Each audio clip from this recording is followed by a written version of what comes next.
I find that personally very hard to imagine. The choice between a very bad outcome and a bad outcome. How bad it is will depend in large part on how cooperative the two sides are able to be in terms of mitigating some of the effects and finding interim measures while a new relationship is put in place. But I think there's a very real risk that in a no-deal Brexit, the situation will become very acrimonious very quickly, and that will make it very hard to put in cooperative measures. And I think that as a result, I find it hard to be optimistic about where that process ends up. I think inevitably a no-deal is going to involve a huge amount of dislocation. I think people think that no-deal is a clean break. It's not the same thing at all.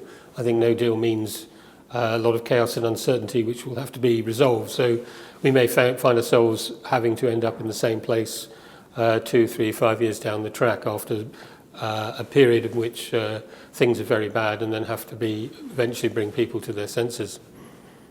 Well, I think it's inevitable that in a no-deal scenario that the city will find itself losing access to parts of the European financial system, and that there will be new regulatory barriers to trade between the EU and the UK.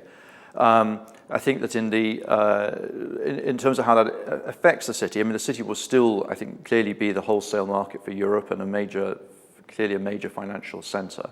But what you're already seeing is banks moving capital and people to the EU, and I think that process will continue. And so what I think we'll see is inevitably some drifting of activity, of EU activity drifting back onshore into the eurozone in particular.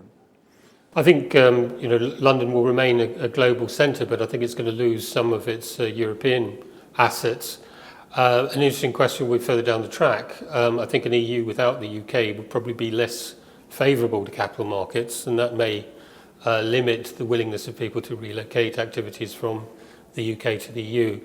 But it does raise the question of how much the EU is prepared to tolerate what will effectively be an offshore centre. And already, I mean, there's been tensions for some time because despite not being a member of the European, not being part of the euro, Britain has still managed to be the predominant centre of trading in euros. So I think a lot of those issues are going to be very fraught in the next couple of years, but could go both ways.